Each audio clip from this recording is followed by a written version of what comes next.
россияне сейчас, кстати, уже не основные инвесторы, как было это 2-3 года назад. Кому на самом деле выгоден дубайский бум? То есть, по сути, из 90 тысяч вложенных он потерял 50, и плюс мы еще не забываем вот эти самые 4%, которые вносятся при оформлении собственности. Есть ли вообще смысл рассматривать еще какие-то Эмираты помимо Дубая? Около 100% земля выросла по цене. Сумасшедшие на самом деле цифры. У меня есть небольшой чек-лист, как выйти в плюсы при перепродаже недвижимости. Либо мы забираем квартиру, либо ты вносишь взнос, либо продаешь. Вот он за день, за два успел продать. Прям в сам последний момент. Иначе бы потерял все. Всем привет! С вами «Инвест Утро», подкаст, в котором мы обсуждаем, как сохранить и приумножить деньги. Давным-давно человек решил, что можно жить не только в шалаше и в палатке, но в доме или квартире, а еще в кондо, в шале, в горах. Потом человек, этот же или другой, придумал насыпать в море песка в виде пальмы и превратить пустыню в самый дорогой оазис. Этот оазис Дубай. Это город, где строят будущее. Здесь продают виллы за криптовалюту, а цены на недвижимость бьют рекорды. Но что скрывается за этим блеском? Сегодня мы разберем, кому на самом деле выгоден дубайский бум, какие ловушки ждут инвесторов в недвижимость и почему одни зарабатывают миллионы, а другие только рассказывают об этом и все теряют. Осторожно, после этого эфира ваш взгляд на эмиратский рынок изменится навсегда. У нас в гостях Максим Чурсанов, советник по инвестициям в Divis Real Estate. Максим, добрый день. Добрый день, Александр. Всем большой привет. Расскажите, пожалуйста, что сейчас происходит на рынке недвижимости в Эмиратах и изменилось ли что-нибудь по сравнению с ситуацией 3 года назад? Ну, на самом деле сейчас, если честно сказать, нет такого бума, как было раньше. Я бы сказал, что это довольно-таки стабильный спрос, и цена растет уже более степенно по сравнению с тем, что было раньше. Если мы будем говорить про ситуацию, которая сложилась в 2022 году, да, то есть спецоперация и последующая мобилизация, конечно, это оживило рынок именно со стороны инвесторов из России. И цены довольно быстро росли. В течение 2 лет это порядка 20% был рост. Сейчас он замедлился, если брать статистику, то по прошлому году рост в среднем на 9%. Но при этом, говорю, просто продолжается быть интерес, так скажем, сохраняться не только со стороны России. Россияне сейчас, кстати, уже не основные инвесторы, как было это 2-3 года назад. А вот сейчас очень активно инвестирует именно Европа. Вот, я думаю, тренд это в этом основной. То есть сейчас максимальное внимание со стороны европейцев. Сначала это были французы, итальянцы, сейчас в последнее время немцы довольно активно идут. Я думаю, что это связано в первую очередь с налоговой политикой жесткой, которая есть в европейских странах. Конечно, люди хотят сохранить деньги, и для них Дубай – это прям идеальная площадка для такой цели. Поэтому я бы сказал так, что сейчас более степенный, так скажем, интерес к Эмиратам, но этот спрос сохраняется, так скажем. Спасибо. А какие подводные камни есть в Эмиратах? Ну, я от себя хотел бы попросить сейчас или чуть позже озвучить топ-3 нюанса, о которых не расскажут вот эти все красивые продавцы с красивыми машинами. И отдельно от вас, может быть, какие-то прикладные кейсы сразу, то есть какие у вас были неудачи и какие у вас были удачи, то есть что получилось и почему. Так, ну если мы сейчас будем говорить про подводные камни, их, конечно, немало. Я бы, наверное, озвучил, что есть скрытые, так скажем, затраты, расходы, про которых, опять же, никто не говорит. Все говорят, что Дубай это город и Эмираты в целом страна безналоговая. На самом деле это не так. Но если мы говорим про физлиц, про юрлиц мы знаем, что есть НДС, есть налог на прибыль. Но по физлицам, если мы говорим про инвестиции в недвижимость, это налог 4%, который платит каждый при покупке и оформлении недвижимости на себя. Но помимо этого есть и другие траты, например, про которые мало кто говорят, когда человек сдает в аренду недвижимость, платит арендатор, налог, который здесь есть, property fee. Если человек не сдает собственник свою недвижимость, он сам платит примерно такую же ставку государству. То есть это приходит с квитанциями по электричеству и воде. Вот. То есть это вот один из тех моментов, которые всегда нужно иметь в виду при инвестициях в недвижимость. То есть это, конечно, агентская комиссия, если это вторичный рынок, она в районе 2% существует такая ставка. Поэтому надо всегда максимально скрупулезно подходить к инвестициям и понимать, какие расходы будут помимо того, что ты приобретаешь недвижимость. Вот. Если, конечно, и подводные камни, вы про них сказали, то есть их довольно немало.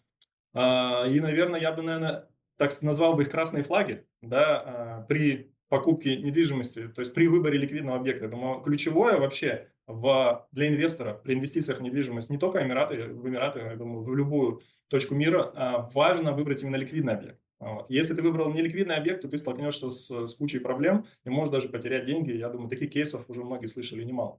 Вот, поэтому очень важно скрупулезно подойти именно к выбору объекта. Вот. И если мы сейчас будем говорить про какие подводные камни именно при инвестициях в недвижимость могут возникнуть, то их очень много. Могу, наверное, вот как вы сказали, топ-3, да, назвать. Я думаю, что когда агент получает комиссию выше 5% для рынка недвижимости Дубая, это не ликвид.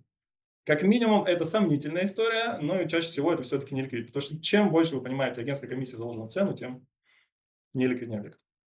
Максим, Ага. а вот как понять, какие комиссии, да, получает риэлтор? Ну, вот, допустим, если это такой красный флаг, да, там высокая комиссия риэлтора, то как проверить, да, вот, допустим, моему знакомому тут несколько недель назад прям посоветовали объекты на Айленде, и ну, как бы это был очень сомнительный объект со многих точек зрения, но в последнюю очередь я думал вообще о комиссии риэлтора, да. А вот как проверить комиссию риэлтора, это вообще реально? Или можно, например, поговорить просто с другим риэлтором, и он расскажет? Прекрасное предложение с твоей стороны. Действительно, уточнить еще одного риэлтора, если не говорит твой. Но я думаю, что тут ключевое доверие между двумя сторонами, правильно? Если это доверия нет, и агент что-то скрывает и не говорит, то я думаю, здесь лучше вообще не пробовать даже продолжать общение. Вот, поэтому я, честно говорю, всем своим клиентам, если такой вопрос возникает, какая комиссия в объекте, то есть, чтобы он действительно понимал, насколько объект ликвиден. Вот я говорю, только опытные инвесторы задают такие вопросы, это очень важно. Тогда сразу вопрос. А как понять, что объект ликвиден? Пример. Мгм. Некоторые покупали береговую линию, вид себе куда-нибудь на залив, на красоту. Мгм. Что сейчас делают арабы, да, я думаю, вы об этом знаете, как раз расскажете, в каких районах этому можно подвергнуться скорее, да? Они насыпают еще берег и, например, втыкают туда новый объект. Соответственно, Мгм. вид исчезает, происходит переоценка. То есть как этого избежать? Как избежать того, что у тебя воткнут еще свечку, как в Бутово, перед твоим красивым видом на бухту, и у тебя будет минус 30 по цене? Да, хорошие сомнения, хороший вопрос, я думаю, но здесь мы не можем предугадать, появится что-то перед нами или нет. Да, такая ситуация была для GBR, получается, уже больше 15 лет назад уже возникла эта ситуация, когда перед первой линией, которая была до этого, начала строиться новая первая линия, и те, кто был на первой линии предыдущей, конечно же, потеряли в капитализации, да, но при этом их все равно объекты приросли, там нет такого, что они упали в стоимости, но потенциал, соответственно, был снижен. Вот, поэтому это тяжело предугадать. Я здесь больше, знаете, что советую, когда приобретается конкретный объект, смотреть в этом объекте вид, который уже не может быть перекрыт. То есть, если мы видим, что из квартиры потенциально мы видим, что пустой участок земли, то мы должны понимать, что в Дубае это всегда, кстати, работает, что если мы видим пустой участок земли перед своими окнами из квартиры, то обязательно там скоро появится новый дом. Поэтому никогда не покупайте недвижимость с видом на пустой участок земли. Это такой лайфхак. Ага, спасибо. Оставайтесь с нами, мы наверняка услышим еще много таких лайфхаков. А как тогда выбрать, вот какие принципы нужно соблюдать, какие выигрышные стратегии можно использовать? Но по поводу выигрышных, давайте, у меня есть небольшой чек-лист, я сейчас его открою, и я думаю, будет понятнее. Как выйти в плюсы при перепродаже недвижимости в Дубае, я думаю, это в принципе касается любого ликвидного объекта. И нужно максимально трепетно подходить к выбору, серьезно. Вот первое, это локация. Она должна быть или туристической, или уникальной. То есть туристическая локация, мы все знаем, это береговая линия, Дубай-Марина, Пальм, Джумейра, Даунтаун, GLT. Это пешая доступность до пляжа или знаковых достопримечательностей. Ну и уникальная локация, это район, который отличается от других своей эксклюзивностью, своим концептом. Вот, такие локации, как Экспо-Сити, может быть, слышали, где проходила выставка Экспо 2020, 4 года назад. Дубай Хиллз, самый любимый район у многих в плане проживания, и у русских тоже, кстати, довольно много русскоговорящих там живет. Вот, один из самых зеленых районов Дубая. И Гафудс, это вот район, на мой взгляд, с очень хорошим потенциалом, сейчас который уже несколько фаз было запущено у него, это жилой комплекс в лесу, проще говоря. Чего очень не хватает в Дубае. Вот, первая локация. Второй момент, который нужно учитывать при инвестициях в недвижимость. Вид из окна. Он обязательно должен быть открытый. Самые продаваемые виды в Эмиратах – это вид на воду, на гольф-поля и на Бурдж-Халифа. То есть, если один из этих видов есть, то, конечно же, очень хороший потенциал роста. Есть неплохие варианты, когда, допустим, вид на парк. Вот, поэтому, ключевое – это открытый вид. Третий – это застройщик, третий момент. В идеале, конечно, чтобы он входил в топ-5. Вот у меня топ-5 – это Эмар, Маджид, Аль-Футейн, Мирас, Селект Группы и Эллинтон. Те застройщики, которые строят качественно, они являются надежными, и история показывает, что их объекты растут в цене со временем. Вот. Это очень важно подходить к этому максимально внимательно. Четвертый момент – это конкуренция, то, о чем редко говорят вообще, но фактор, который является, по мне, едва ли не самый важный. Просто очень важно, чтобы при перепродаже не было там большого количества желающих сделать то же самое. Вот. И здесь учитывать нужно тип квартиры, потому что бывает в одном и том же объекте, допустим, всего там 10 трешек и там 300 студий. Конечно, намного правильней выбирать объект, где будет минимальная конкуренция, то есть трёрки. Вот, лимитированность, так скажем, решает все потому, что квартиры с 3 спальнями, они вырастают в цене, потому что end-user, это конечные покупатели здесь в Дубае они называются, приобретают для собственного проживания, а end-юзеры, они всегда, по сути, с детьми, вот, и часто не с одним ребенком, поэтому трешки для них, там, едва ли не самый оптимальный вариант. И один из тоже ключевых моментов, то есть они все ключевые, нельзя сказать, что какой-то важнее и так далее, но вот момент выхода из объекта очень важен, потому что есть новички-инвесторы, которые выходят очень быстро и часто продают в минус. Есть матерые инвесторы, которые, точнее, следующим я назвал суетные инвесторы, да, которые чуть раньше продают до ключей, но при этом зарабатывают, не зарабатывая максимум, которые зарабатывают матерые инвесторы, которые дожидаются ключей, 1,5-2 года выжидают после сдачи дома, когда вышли все инвесторы, которые хотели заработать, и в этот момент перепродают, когда нет конкуренции. Вот это, я думаю, самый основной, наверное, ключевой момент для матерых инвесторов – это терпение. Вот, и даже тут пример есть. Я думаю, позже мы потом к нему вернемся, как действуют матерые инвесторы. Это, может быть, чуть позже рассмотрим. Мне кажется, самое время рассказать про матерого инвестора, потому что я уже предвкушаю, как будет на субтитрах вот это перечисление застройщиков, ЕМАР, то есть это всегда будет удивительно звучать. Ну вот любопытный момент, конечно, про трешки. Это действительно так, то есть если в условной Москве, да, самая ликвидная штука всегда считалась это однушка, ну, one bedroom, по сути, студия все-таки нет. Наверное, в Ереване тоже, не знаю, Станислав, тут ты меня поправишь, как ереванский парень, да, то вот в таких азиатских все-таки странах и восточных семьи изначально многодетные, с нянями, с большими семьями, и ваша однушка – это как бы очень узкий сегмент рынка. Согласен. Я говорю, здесь все-таки ключевое – это выбирать тот объект, в котором наименьшая конкуренция. Если есть возможность купить 4 спальни, лучше даже брать 4 спальни. Тут все просто. Где меньше конкуренции, именно туда идти. И в тот объект идти, где меньше всего квартир. То есть очень много низкоэтажных зданий в Дубае, и именно их лучше выбирать для инвестиций, где там, допустим, 10-12 этажей, внутри дома конкуренция небольшая, и на ваш тип квартиры, если это трешка или 4 спальни, будет вообще минимально. Поэтому этому необходимо уделять внимание прям очень пристально. Мы Здесь можем еще- рассмотреть какие-то вот конкретные, допустим, сделки, да, которые принесли результат положительный для инвестора.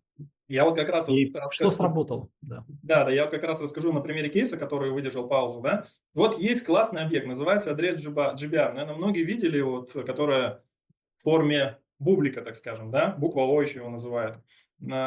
Этот очень ликвидный объект мы сейчас рассмотрим на примере терпения инвесторов, то есть что отличает матерого инвестора от новичка. Максим, Вот, а ты можешь презентацию какую-то показать? да, У тебя это есть? да, видео? сейчас я расшарю этот экран и покажу. Видно экран?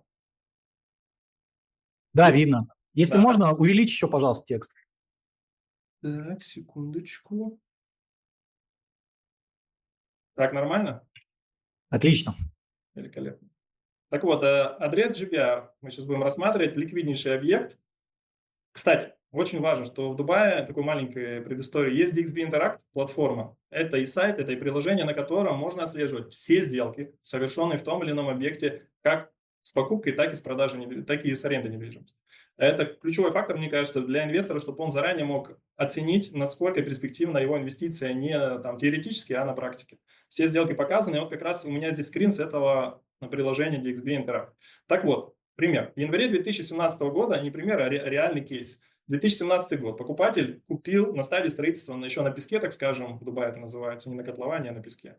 Квартиру с 3 спальнями за 3 миллиона 920 тысяч дирхам. Это миллион где-то 100 тысяч долларов. А в октябре 2020 года, все помнят, что это ковид, не самое лучшее время было, да, действительно, рынок в тот момент просел, ему нужны были деньги, и он продал на 10% дешевле. Кстати, это квартира моего знакомого, то есть мой агент занимался этой сделкой, поэтому я решил ее продемонстрировать. Так вот, он продал ее за 3 миллиона 550 тысяч дирхам, минус 400 тысяч дирхам, плюс еще 4%, которые идут, я говорил ранее, да, при покупке недвижимости. То есть, ну, там в районе 150 тысяч долларов он потерял. Все потому, что нужны были деньги. Так вот, а тот самый матерый инвестор, который приобрел квартиру, ну вот он купил, как видите, вот мы можем посмотреть сделочку. Вот 3 миллиона 920 покупка, 3 января 2017 год. 7 октября 2020 года сделка за 3 550, Этот покупатель у нас выжидает 2,5 года и в июле 2023 продает эту же квартиру за 8 миллионов 800 тысяч дирхам. То есть он сделает 150, почти 150% плюса за всего лишь менее чем 3 года. По сути, за 2,5 года.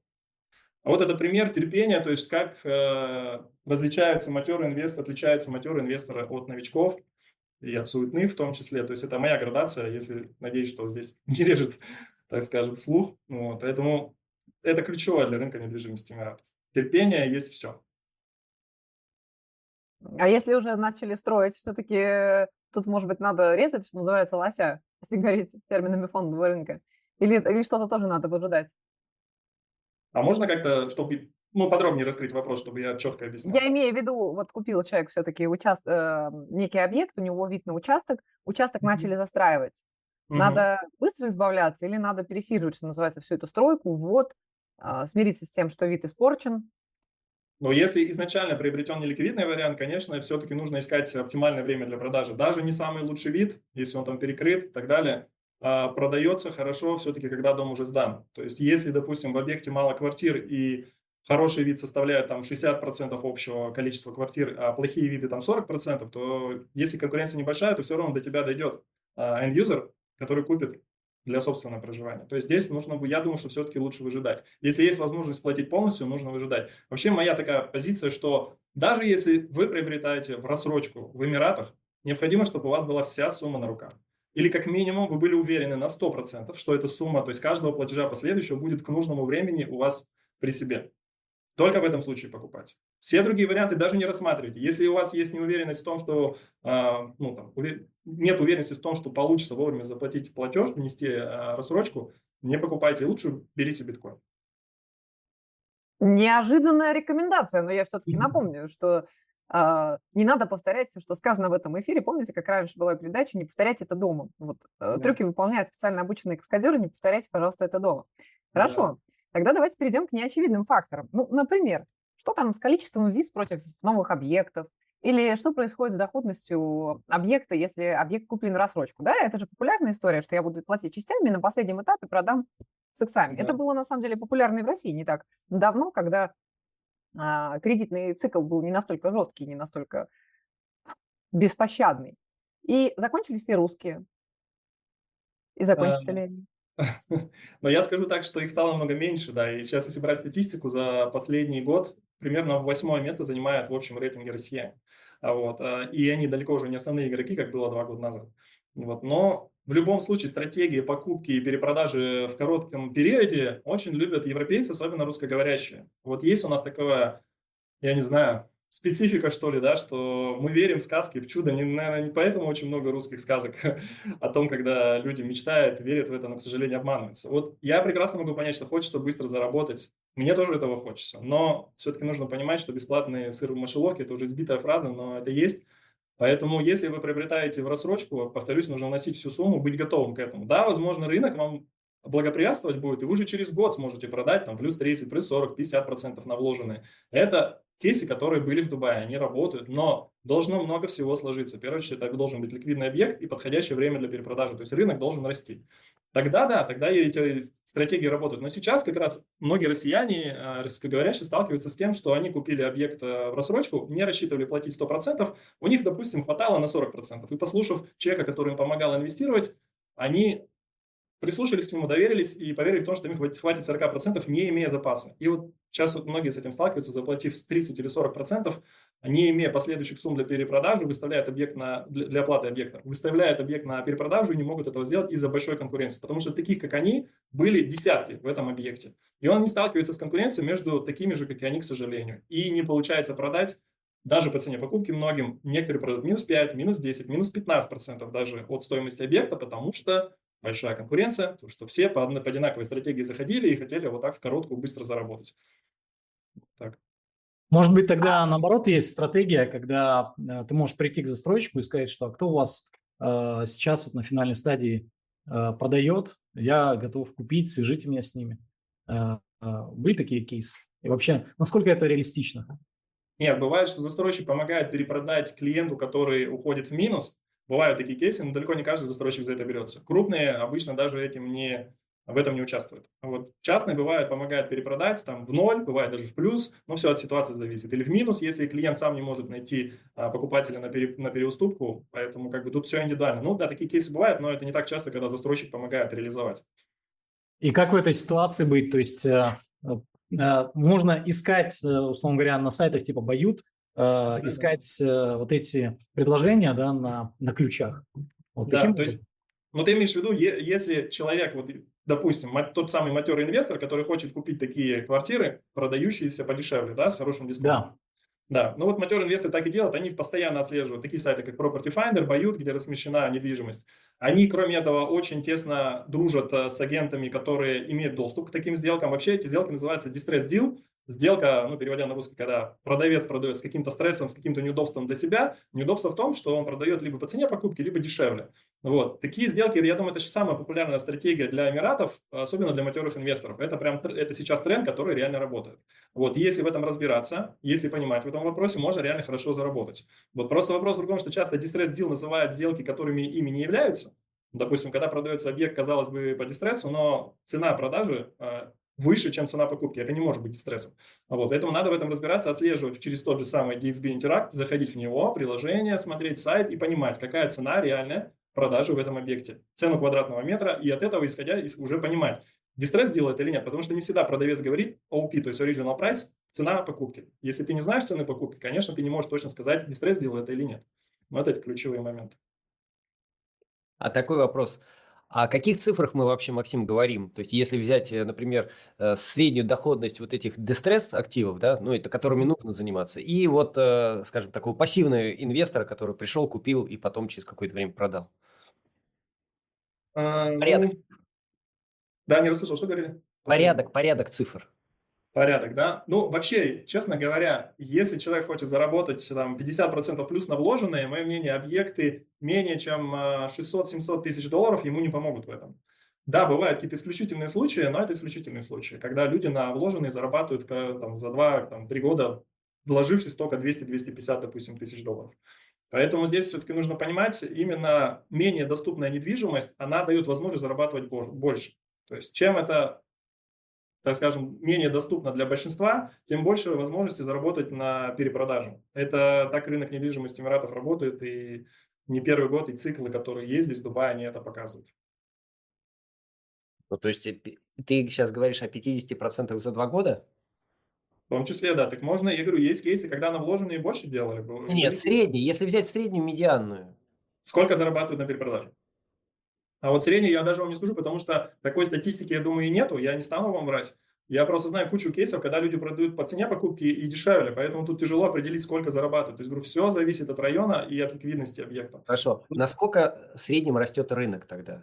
А вот я как раз сказал, да, что если мы говорим 22 год, это плюс 18-19% вырос рынок, да, перед этим. 23 там почти тенденция сохранилась, там около 17 было. И прошлый год уже понижение пошло уже в районе 10%, но при этом рынок продолжает расти, и сделки каждый год сделок все больше и больше. То есть тот же Land Department, земельный департамент всегда эти цифры публикует, в котором указано количество сделок и на вторичке, и на первичке. Каждый год они растут.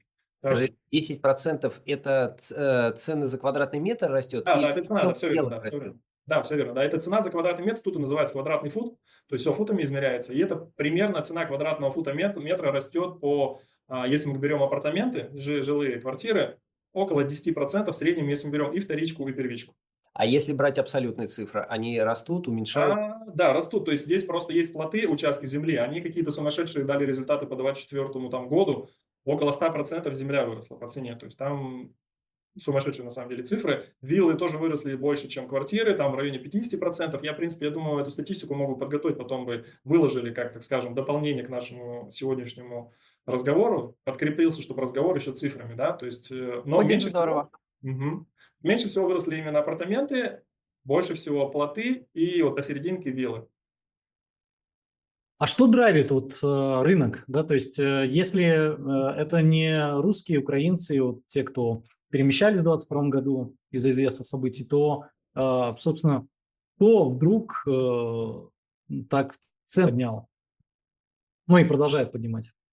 Ну, вот как раз 24 год в начале, в середине очень активно выходили и заходили. То есть много сделок было с итальянцами и французами. Они зашли в топ-5, и активно, так скажем, как ты говоришь, драйвили его, да. А сейчас это немцы. Вот немцы, они долго запрягают, но быстро едут. И вот если мы говорим концовку 24-го, я очень много общаюсь с коллегами, чтобы понимать вообще ситуацию на рынке. И на самом деле немцев стало много в последнее время. И даже мне русскоговорящие, кто живут в Германии, за последнее время есть два запроса. Вот они приезжают в апреле, тоже будут смотреть. То есть это вот очередное доказательство тому, что постоянно из каких-то разных, так скажем, ресурсов или из каких-то разных стран добавляются новые инвесторы.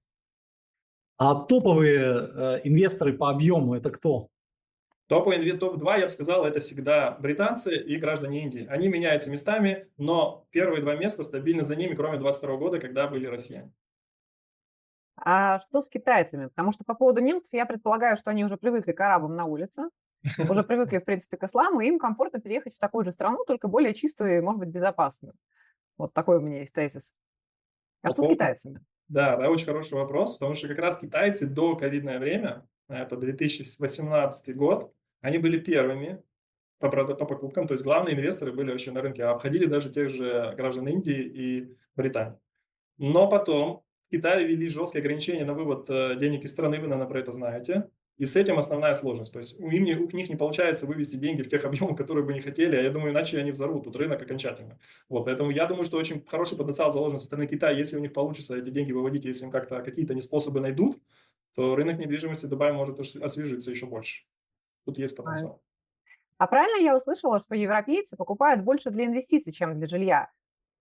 Да, европейцы, я думаю, больше для сохранения. Вот это у них история, когда они сохраняют капитал при возможности приумножают его, потому что климат не всем, наверное, европейцам подходит, они к более такому, наверное, привыкли к щадящему режиму, да, более комфортному. Поэтому летом здесь очень тяжело. Главный минус Дубая, и я знаю, что многие люди не могут представить, насколько жарко здесь. Вот мы говорим всегда про плюсы Дубая, но давайте про минусы поговорим, да?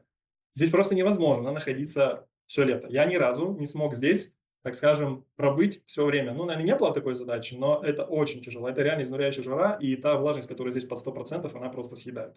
Вот. Поэтому это главный минус Дубая, который со временем, я думаю, будет подкорректирован, потому что очень много деревьев сажают. 500 деревьев в день сажают в Эмиратах.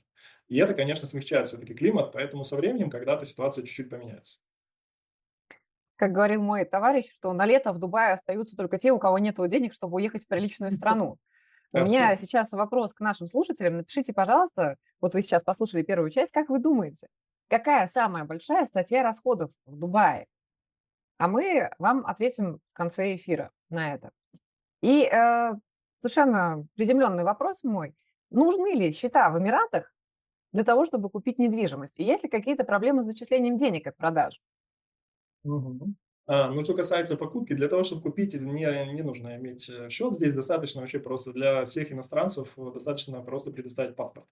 Но ты приобретаешь, если мы говорим про первичку, приобретаешь недвижимость напрямую у девелопера, оплачиваешь рассрочку и получаешь недвижимость. Но потом, когда ты сдаешь эту недвижимость в аренду или перепродаешь, тебе, конечно же, нужно иметь счет здесь для того, чтобы деньги были зачислены официально на счет. Вообще сейчас на вторичке запрещено уже внесение кэша наличных только через менеджер-чеки, так называемый здесь. То есть система американская, здесь банковская тоже, может, знаете, да, про нее. То есть вот она старая, эта система сохранилась. Наверное, ее скоро поменяют, потому что немножко это как бы напоминает какой-то первобытный общинный строй, я не знаю.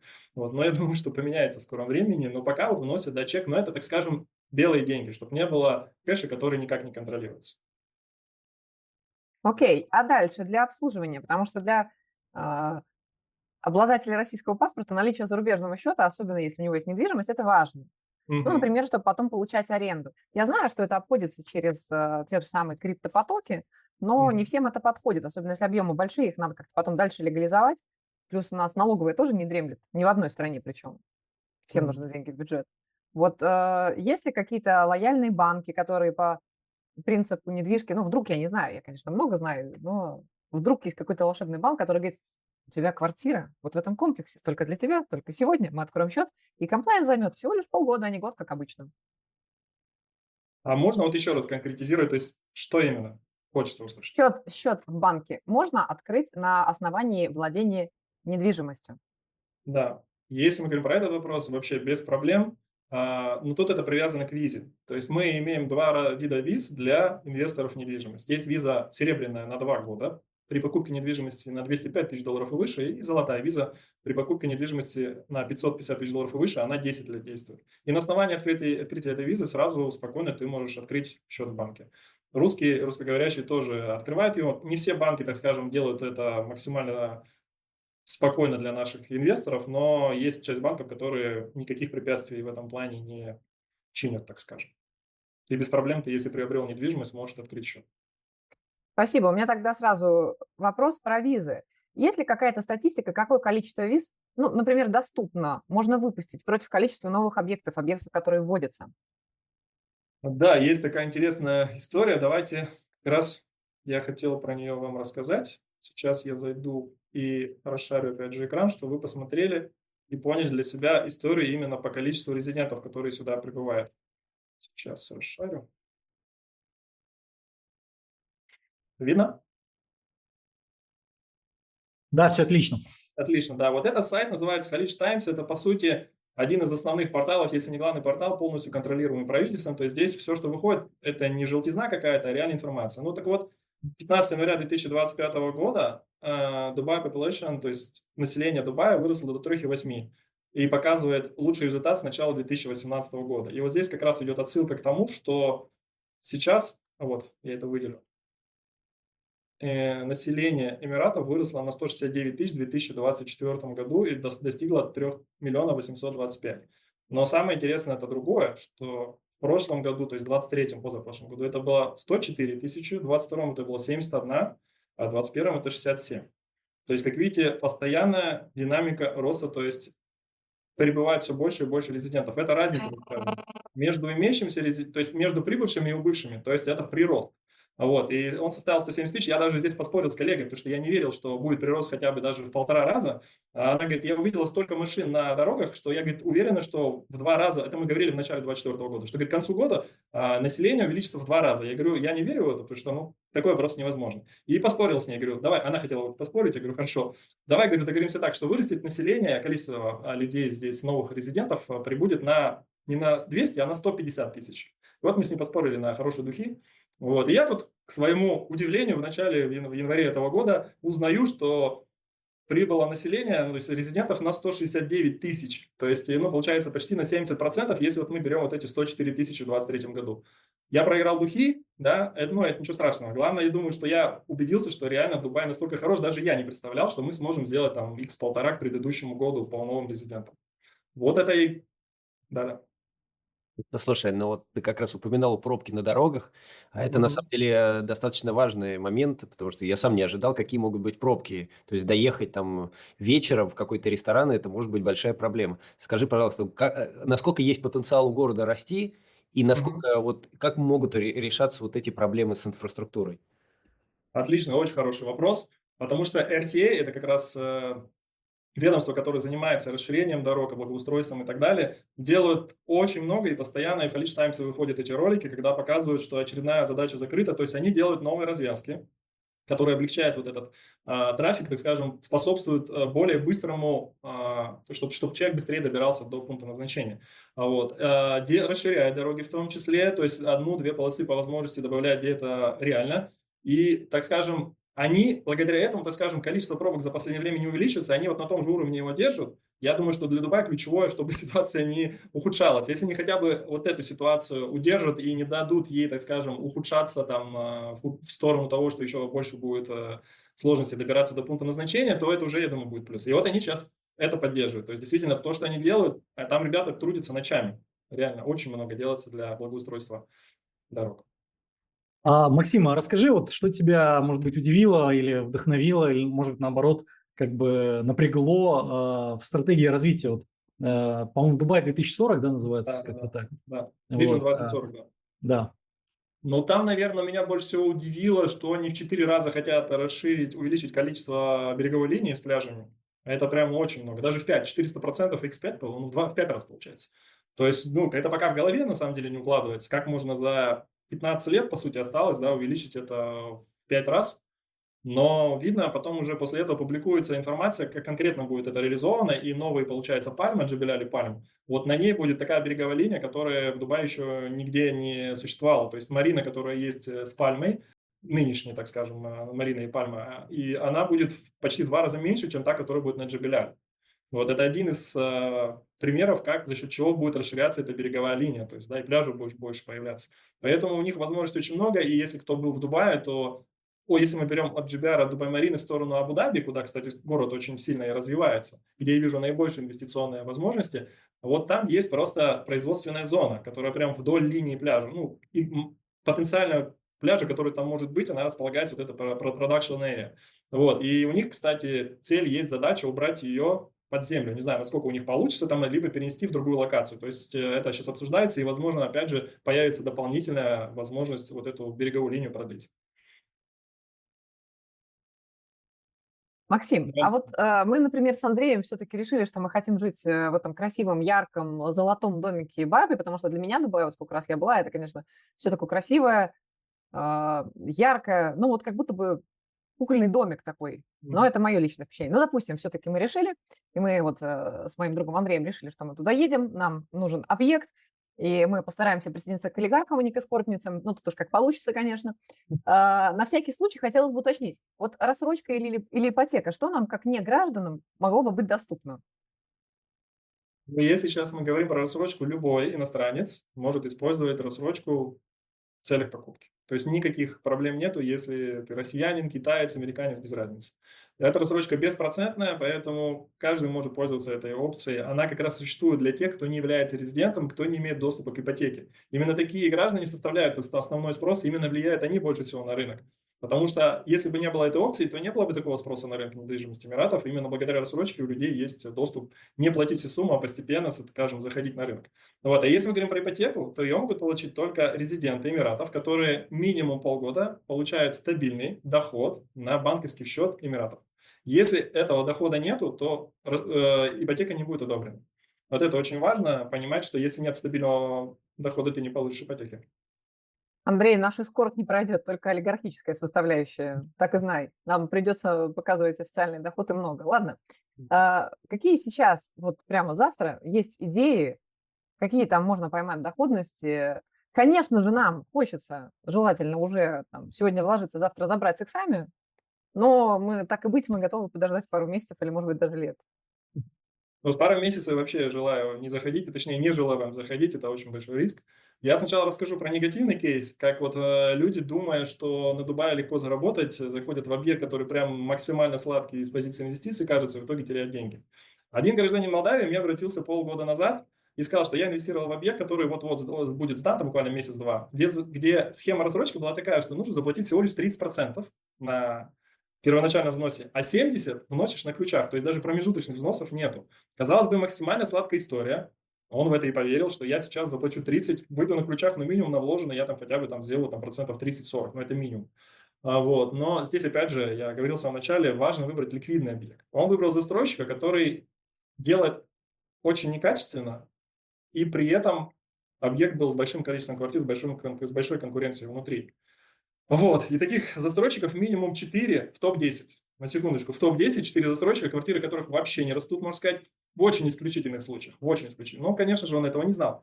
Вот, он приобрел объект, и когда ему нужно было вносить эти 70%, ему застройщик предупредительное письмо пишет, говорит, вот тебе пора вносить денежку, давай вноси. Он-то хочет продать же, вот, а продать не может, потому что очень большая конкуренция с таких, как он, и никому, к сожалению, многим не нужно, скажем, юзером объект, который является некачественным, да, и который не самого лучшего, не самой лучшей даже локации.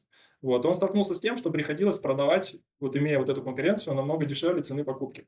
Вот. Я ему даже, честно скажу, в этом не помог. Я ему смог помочь с получением свидетельства о праве собственности. Кстати, в Дубае их два. УКУД – это свидетельство о праве собственности на строящуюся недвижимость, и Title Deed на готовую. Так вот, чтобы перепродать, нужно хотя бы иметь свидетельство о праве собственности на стройку, если еще нет ключей. Вот я ему помог это свидетельство это получить, а продать он смог с тем риэлтором, который ему помог это купить. В общем, она ему нашла инвестора, который был готов заплатить 85% от общей стоимости объекта, то есть с 15% дисконтом. То есть на вложенный, это, скажем так, общая стоимость его объекта, проще говоря, была $300 тысяч. Продал он его за 250. Внес он 30%, давайте математику посчитаем, 30% от $300 тысяч, это $90 тысяч он внес. Продал он с 50 тысячными скидкой, получается. Было 300, продал за 250, то есть 50 он потерял, 90 он до этого вложил. То есть, по сути, из 90 тысяч вложенных он потерял 50, и плюс мы еще не забываем вот эти самые 4%, которые вносятся при оформлении собственности. То есть, по сути, человек потерял 2/3 своих вложенных средств, при этом успел продать за 2 дня, по-моему, до дедлайна, который ему озвучил застройщик, потому что он полгода не мог продать, и застройщики и через DLD земельный департамент озвучили, что у тебя уже такой дедлайн, либо мы забираем квартиру, либо ты вносишь взнос, либо продаешь. Вот он за день, за два успел продать. Прям сам последний момент. Иначе бы потерял все. Вот это пример, как нельзя инвестировать, почему очень важно выбрать в первую очередь ликвидный объект. А позитивные Спасибо. примеры или даже не примеры, хотелось бы услышать про то, где ты сейчас видишь инвест-идеи, которые были бы, ну, скажем, интересны, да, ну, не очевидны. Но самое главное, во-первых, если у нас присутствует на эфире, либо будет смотреть инвестор, у которых меньше 200 тысяч долларов, я вообще не советую инвестировать в Эмираты. Это будет не ликвид, это будет очень далеко, и, скорее всего, вы там потеряете деньги. Поэтому меньше 200 тысяч долларов не советую вообще инвестировать в Эмираты, повторюсь. Вот. Где интересно сейчас, то, повторюсь, это дистресс-дел. Вот это прям тренд, и это работающая история. Все потому, что тут действительно есть хороший потенциал. Потому что, по сути, дистресс-дел это что? Это сделки, которые были оформлены год-два назад. И если, допустим, человек продает квартиру, которую приобрел 2 года назад по тем ценам, то мы понимаем, что купив сейчас даже по цене его покупки, мы получаем цену двухгодичной давности. А если он еще и скидку дает там 10-15%, то это дешевле двухгодичных цен еще там на 10-15%. То, конечно, здесь инвестиционный потенциал очевиден. Нужно просто дождаться ключей. Что многие клиенты, к сожалению, как повторюсь, не дожидаются просто оплаты всей суммы, потому что этой суммы нету, они надеялись продать на 30%, и поэтому перепродают с таким дисконтом. Поэтому это очень хороший вариант, дистресс дил сейчас. Но, опять же, есть дистресс дил в не особо ликвидных локациях и неликвидных объектах, где, если ты зайдешь, ну, ты, наверное, чуть-чуть заработаешь, но это будут не те деньги, которые можно было получить в более ликвидных локациях. Поэтому, мое мнение, лучше купить хорошую вторичку, где дистресс-дил, так скажем, не особо дистресс-дил, где плюс 5-10% в покупке, потому что, говорю, повторюсь, в ликвидных объектах очень тяжело получить дистресс-дил. Там люди как-то более грамотно в них инвестируют. Вот, и нет такой конкуренции. Вот лучше даже инвестировать, говорю, опять же, в объект по ценам вот, двухгодичной давности, где собственник заложил там всего лишь сверху там 5-10%, ты практически по той же цене покупаешь, но при этом это реально ликвидный объект с хорошим инвестиционным потенциалом, где ты сможешь заработать. Вот я бы так больше советовал. Приобретать не дистресс-дил, где большие минусы, а брать хорошие объекты двухгодичной давности, где профит, прибыль продавца минимальная. Спасибо. Я слышу, что вторичный рынок существует, но существует больше, пока слышу, что в формате дистресс-дил. Главное, чтобы это был хороший дистресс-дил, а не то, как пиз-дил, который обсуждается с президентами по военным действиям. Ну, а вот нормальный рынок вторички, он вообще существует? Нормальный рынок вторички существует, и это, в первую очередь, говорю, объекты, которые уже заселены, где сложился спрос, где люди уже прощупали до этого застройщика или в процессе проживания, уже есть какое-то сарафанное радио, когда друг другу люди советуют проживание в той или иной локации. Вот это самый лучший вторичный рынок именно в таких объектах брать. То есть я, допустим, знаю один объект, где цена по отношению к ключам выросла уже на 70%. Это прям супер показатель. Вот. И продолжает расти, потому что не так много предложений внутри дома, но очень крутая инфраструктура. Большие размеры квартир, что очень важно для инд-юзеров. Чем больше размер квартир, тем более популярно. Несмотря на тренд, что строят все меньше и меньше, но инд-юзеры как раз все-таки выбирают большие размеры. Вот. Где лучше всего выбирать именно те объекты, где нет возможности сдавать в краткосрочную аренду, есть такие объекты, это важно. Тогда тем самым формируется благоприятная атмосфера и среда для инд-юзеров, чтобы они с семьей спокойно могли выходить гулять на территорию и так далее. Не боялись туристов, которых тяжело, так скажем, понять, да, что у них там в голове. Поэтому очень важно выбирать такие объекты, где нет сдачи краткосрочной, и тем самым энд-юзеры такие объекты очень ценят и готовы переплачивать хорошую сумму уже за них. Поэтому вот тут вот этот, наверное, такой, несколько вот этих моментов, которые я сейчас назвал, их важно учесть. Слушай, Спасибо большое. вот у меня еще вопрос такой. Ну, многие же заходят из серии типа, ну, окей, я, может быть, не заработаю на перепродаже, но зато потом буду сдавать в аренду. Вот это же совсем другой рынок. Вот скажи Да. мне, о каких цифрах идет речь, когда ты сдаешь квартиру в аренду? Ну, Я понял, да. Ну вот здесь за как раз вычетом всех налогов хотим.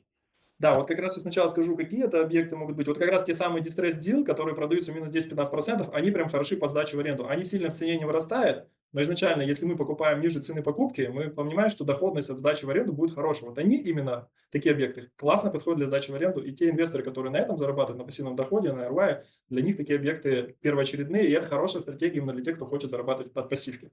Вот. Если мы сейчас говорим про вопрос, вот первую часть я ответил, а вторая у меня из головы вылетела. Не, ну, не дистресс актив, а просто вот люди купили, сдают. Да, ну вот если мы сейчас берем в среднем О квартиру, каких цифрах идет речь? да, если в среднем мы берем готовую недвижимость Дубая, то около 6-7% можно получать чистыми сейчас. Если говорят сдачу в аренду, если называют больше 10%, надо, я думаю, бежать быстрее, и сломя голову, даже не оглядываясь, потому что нет таких возможностей сейчас в Дубае зарабатывать больше 10% чистыми. Если только это не старый объект, который каждый год теряет в капитализации. Вот это единственный, наверное, объект, где, ну, единственный вообще вид инвестиций, когда ты можешь получать в Дубае там 10, может чуть-чуть даже больше. Если ты берешь старый объект, сдаешь его в аренду, но каждым годом, повторюсь, здесь капитализация падает, и ты все, что зарабатываешь на доходности от сдачи в аренду, ты теряешь на капитализации. Может, не все, но как минимум половину. Поэтому я вообще не советую старенькие объекты, только новые для инвестиций. Это важно для Дубая. Вот это был хороший момент, потому что у нас инвесторы так пуганы сейчас на капитализации американского рынка, на капитализации европейского рынка, на всем сейчас теряют, на всем. Но хотя бы в дубайской недвижимости или, может быть, в оманской недвижимости нету постоянных, да, цифрок в экране. Можно не так нервничать. Я бы хотела дать ответ. Я надеюсь, вы там уже написали много комментариев. Вот моя личная была статья расхода самая большая. Это был кондиционер, электричество. Максим, это правда? Это действительно самая большая статья расходов? Бывает, кондиционер заложен уже в сервис-чардж, который платит собственник, поэтому некоторые за это даже не платят. Вот, поэтому если нет, то да, это одна из самых больших составляющих, вода в том числе, то есть, ну, кондиционер побольше, чем вода, заставляет платить. И вот самая, на самом деле, большая статья расходов, если вы снимаете в долгосрочную аренду, официальный договор, это называется Джари, система Джари его регистрирует, все это прозрачно, можно увидеть свой договор в системе. Вот это мне очень нравится в Дубае, что ты можешь увидеть свой договор и покупки или продажи, и договор аренды тоже. Вот, и там как раз и фиксируется вся информация. Вот, и если мы сейчас говорим про самые большие расходы, вот скрытые, про которые я сейчас хочу сказать, что помимо кондиционера, это вот тот как раз налог, который платит арендатор, если он снимает недвижимость, то есть кто фактически проживает, тот и платит вот этот property fee. То есть он составляет 5% от суммы контракта, разбитые на 12 месяцев. То есть, если, допустим, ну, образно говоря, за 50 тысяч долларов снимает квартиру клиент, допустим, это хорошая трешка, 60 тысяч долларов, мы понимаем, 5% от нее – это 2500 долларов. 2500 долларов разбивается на 12 месяцев, и с счетами, которые приходят по Деве за электричество из завода, он платит, получается, вот эти 2500 разделенные на 12 месяцев, это 200, допустим, долларов ежемесячно он оплачивает. То есть вот это очень важно, что вот этот скрытый налог, который есть, там скрытая пошлина, так скажем, она существует, и нужно всегда ее иметь в виду. Если вы не сдаете в аренду, вы собственник, вы примерно такую же сумму будете платить сами напрямую муниципалитету. Да, получается такой дубайский арендный НДС. Да, Причем он будет взиматься, да, даже с владельцев да. квартиры, да, если не снимаются. А вот, да, подскажи, раз уж Саша затронула Оман, да, вот, во-первых, цены на дубайскую недвижимость относительно цен на другие мегаполисы. Есть ли у тебя статистика, вот в какой категории, да, эти ценники на квадратный метр находятся? Это первый момент. И второй момент, все ли йогурты одинаково полезны, да, все ли Эмираты одинаково привлекательные, и есть ли у тебя помимо Дубая какой-то интерес еще к другим Эмиратам? Да, хороший вопрос на самом деле. Если мы говорим про стоимость квадратного метра, то в Дубае она составляет 6 тысяч долларов сейчас, в данный момент. Можно это отследить в том же самом DXB Interact, он отчеты публикует, мы это тоже, я думаю, приложим, эту стоимость, чтобы люди понимали примерно цифру по квадратному метру в Дубае. 6 тысяч долларов за квадратный метр на данный момент.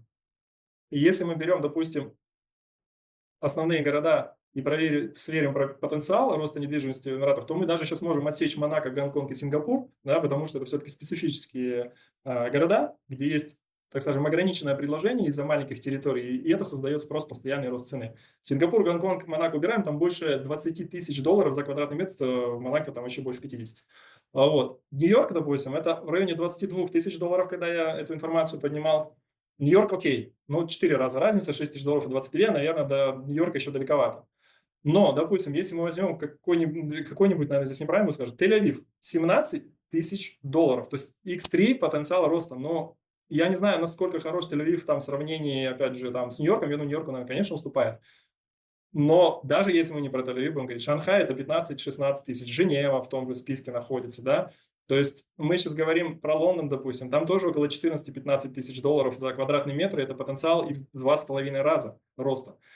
Даже если про Лондон не будем говорить, давайте сейчас поговорим, допустим, про Мюнхен. В Мюнхене стоимость 10 тысяч долларов, в Дубае 6 тысяч долларов. Как вы думаете, Дубай достоин того, чтобы быть оцененным наравне с Мюнхеном? Ну, мне неизвестно, да. Ну, кто-то из немцев, может быть, считает именно так и покупает. Особенно, наверное, те, которые сейчас Да. уезжают в Дубай. Те, Ну наверное, да, но с другой стороны, конечно, в Европе свои большие преимущества есть, в Дубае свои, да, это же вопрос приоритетов там. По-моему, Да, ну кто-то у давай нас из тогда я спикеров, продолжу список, да, я, да. извиняюсь, может, чуть тебя перебил, продолжу список. Может быть, понятно, что Мюнхен это все-таки ведущий город Германии, а если я сейчас скажу, что Осло и Стокгольм это 8 тысяч долларов, а в Дубае 6? Ну, допустим. А, наверное, на ключах можно, не на ключах, а как на стадии котлована можно, наверное, дешевле взять, чем 6 тысяч. Ну да, да. Долларов. То есть Да. здесь, я говорю, ключевой момент, вот этот потенциал роста, да, буст, про который мы сейчас говорим. Вот, и если даже я, когда вот, мне было интересно, что стоит и оценено сейчас так же, как и Дубай. Хельсинки 6 тысяч долларов. Хельсинки, на секундочку. И Дубай. Как вам сравнение? А, В Хельсинки я- можно ходить 1 апреля, смотреть на аккуратно разложенных вдоль улиц финнов. У них там, не 1 апреля, 1 мая мы там были. Они аккуратно разложены вдоль улиц, потому что у них же в основном сухой закон, а на этот период, на праздник, его немножечко снимают, эти ограничения. Поэтому город аккуратно украшен гражданами, аккуратно лежащими около домов, на травке, везде. Очень красиво. Мне очень нравится. И, между прочим, воздух свежий и вода красивая. А вот в Дубае я, например, дышать могу не всегда. Ландшафтный дизайн дополняет вот эти ребятки, видимо, хельсинские. Великолепно, я рекомендую. И селедочку там на пирсе. Unbelievable просто. Да, но я сейчас говорю про плане даже, понятно, я не хочу видеть Хельсинки, там, Стокгольм, Осло и так далее, Мюнхен тем более. Я просто говорю про потенциал, который имеется, да, и я думаю, каждый это понимает, что мое мнение, что Дубай все еще несправедливо оценен, потому что, когда мы видим разницу по сравнению с Лондоном в 2,5 раза или с Мюнхеном там, больше, чем 1,5, я считаю, что все-таки это несправедливо, с учетом той инфраструктуры, которая есть в Эмиратах и тех возможностей, которые есть в том числе и для бизнеса. И я молчу про безопасность, что это самая безопасная страна, на втором месте, по-моему, после Андорры. Эмират. А что ты думаешь про Абу-Даби или, может быть, про там, Рассельхайм? То есть ли вообще смысл рассматривать еще какие-то Эмираты помимо Дубая? Да, очень классный вопрос, потому что ты вот отметил Абу-Даби, Рассельхайм, и все остальные Эмираты, я думаю, не подходят для инвестиций, в том числе Фуджейра, где есть все-таки доступ к океану, да, единственный Эмират из всех. Но, к сожалению, инфраструктура, все остальное еще не готово совсем. Вот Абу-Даби очень хорош для капитализации, но только одна локация, я бы сказал, полторы, это Садиат Айленд и Яс Айленд. Их там островов около 200, но инфраструктура, это, скажем, концепция грамотная для инвестиций только в этих двух островах. Вот Садиат Айленд, он хорош, что это все-таки город музеев. То есть там не город, но я сказал бы так, локация музеев, потому что там очень много внутри этой локации их спрятано. Там у нас и музей Шахзайда, который скоро будет сдан истории, так скажем, Эмиратов, музей Гугенхайма, это филиал Нью-Йоркского музея в Абу-Даби, он тоже в стадии строительства. Из готового, то, что мы сейчас смотрим, там уже есть музей 3 религий. Рядом находится синагога, мечеть и католическая церковь. Потом у нас из готового там несколько сразу галерей, там различных экспозиций. Ну и, конечно, там Лувр есть. Это единственный филиал французского Лувра вообще в мире. То есть они очень большую франшизу оплачивают для того, чтобы иметь такую возможность привлекать в том числе и туристов Лувром. Ну вот. И вот то, что я перечисляю, опять же, там около 15 таких музеев, я просто самые крупные назвал. И кроме этого же есть еще и самый чистый пляж на Ближнем Востоке, он признан официально, эту статистику можно найти в интернете, вот то, что именно в Абу-Даби самые чистые пляжи, потому что вода вымывается, начиная с Абу-Даби, и выходит, к сожалению, в том числе на Дубай. То есть это небольшой минус, что в Дубае не такая чистая вода, и это надо признать. Вот мы сейчас не будем Дубай там идеализировать. Мы говорим правду сегодня, вот и говорим, что в Дубае, к сожалению, не самая чистая вода, а чем дальше, тем хуже. Там у нас дальше идет Аджман, идет дальше Шарджа, еще выше Рассельхейма, там еще грязнее. Поэтому самая лучшая вода в Абу-Даби, она вымывается, начиная оттуда, и именно поэтому туда заплывают дельфины, именно поэтому там есть гигантские черепахи Торелла, там их называют, насколько я помню правильное название. То есть вот они именно там плодятся, соответственно, находятся не просто так, потому что среда подходит для них, и они там находятся на постоянной основе. Поэтому, говорю, один из самых чистых пляжей, там вообще напоминает Мальдивский. Там вот такой, я когда был, он такой мелкий-мелкий белый песочек, очень приятный, и вот визуально это очень напоминает, на самом деле, Мальдивы, очень классно. В общем, уникальная локация, если говорить про Садиат Айленд. Вот просто я к чему, что в Абу-Даби есть только две локации, мне кажется. Вторая локация – это Yes Island. Это развлекательная история с Etihad Arena, где проходит UFC, NBA и так далее. Там, кроме этого, на этой локации Феррари, да, парк есть с самыми большими аттракционами. Есть гоночная трасса Формула-1. Это все развлекательная история со своей мариной там, и так далее, с пляжем. То есть развлекательная история. Вот эти две локации, которые имеют хороший потенциал роста. Все остальное довольно сомнительно, и нужно очень хорошенько думать. И есть еще Рассельхайма, да, есть Абу-Даби, есть Рассельхайма. Рассельхайма у всех ассоциируется именно с казино, которое запустится в 2027 году. Казино Вин, крупнейшая сеть казино в мире. Это казино будет в 2 раза больше, чем казино в Лас-Вегасе от Вин, от этого оператора. В 2027 начале они запускаются, уже построено 60%, на секундочку, они очень хорошо его строят. Самое высокое здание вот в Рассельхейме находится на острове Эль-Марджан, там 4 таких искусственных острова, на одном из них полностью будет концентрироваться казино. Вот. И я считаю, что после его появления, конечно, спрос будет еще больше нацелен на Рассельхейму, но я считаю, что сейчас это многих застройщиков недвижимость там переоценена. И уже тот буст, который можно получить прибыль на перепродаже, заложено уже в цену. Они продают сейчас недвижимость уже с действующим казино. Вот представьте, оно готово, и вот такая цена, я думаю, плюс-минус будет на котловане. Я просто считаю, что большинство объектов, наверное, не сделает возможности, не даст возможности инвестору заработать на перепродаже. Плюс-минус такие цены и сохранятся, потому что у многих застройщиков переоценен был прайс. Не у всех. Я знаю застройщиков, которые адекватную цену предлагали. Там, наверное, имеется возможность капитализироваться на 20-30%. Но у большинства уже заложена была цена казино. Спасибо. Напишите нам, пожалуйста, в комментариях, хотите ли вы сходить в казино в Дубае или иметь там апартаменты. А я, Максим, благодарю вас за эфир. И я обычно говорю, что порядочных риэлторов не существует, но мне кажется, я встретила такого. Спасибо, я очень благодарна еще раз знакомству с вами, тому, что вы пришли. Мне кажется, вы тот самый человек, который может продать мне, отговаривая от продажи. Меня это всегда очень сильно привлекает. Да, спасибо, спасибо. Да, я думаю, что здесь очень ключевое быть честным, наверное, перед людьми. То есть совесть потом замучает, я не знаю, если продашь что-нибудь неликвидно. Я просто сам постоянно переживаю за объекты клиентов. И они инвестируют, и я запереживаю. Блин, как там дом строится? Проверяю чеку, высылаем отчеты, чтобы быть самому уверенным, что все нормально с объектом, который строится, что они там заработают и так далее. То есть вот для меня вот это важно, вместе с ними переживаю. Я думаю, даже иногда излишнее, но я думаю, что если совесть есть, если хочешь действительно человеку помочь, тебе приходится тоже вместе с ним нести ответственность, вместе с инвестором. Я присоединюсь к Саше. Большое спасибо, Максим. Я надеюсь, у нас сегодня зрители получили неочевидные для большинства людей мысли по поводу того, как инвестировать в Дубае. Если у вас есть желание, вы можете обратиться к Максиму, мы оставим контакты. Вот, напишите, что вы из Инвестутра, можете обратиться ко мне, я познакомлю с Максимом напрямую. Вот, и также я напоминаю, что сейчас довольно сложная ситуация на фондовом рынке, и рынки падают после введения тарифов. Вот сегодня еще Китай ответные тарифы вводит. И мы, я думаю, что с Сашей в воскресенье обсудим как раз влияние принятых решений на экономику, на фондовый рынок и так далее. Вот. И у меня просьба к зрителям: напишите, какие вы видите инвестиционные идеи в недвижимости, напишите про ваш опыт инвестиций в Дубае, с чем вы согласны, с теми тезисами, которые Максим говорил, с чем вы категорически не согласны. Вот. И мы очень ценим, если у нас наладится такой полезный диалог. А вам, Максим, еще раз спасибо огромное. И я думаю, что мы, может быть, пригласим через полгода на апдейт ситуации, что произошло, какие сейчас тренды. Победили ли немцы французов, британцы индусов. Вот. И когда-то строят казино. Спасибо большое. Спасибо большое за приглашение, очень приятно. Буду рад помочь.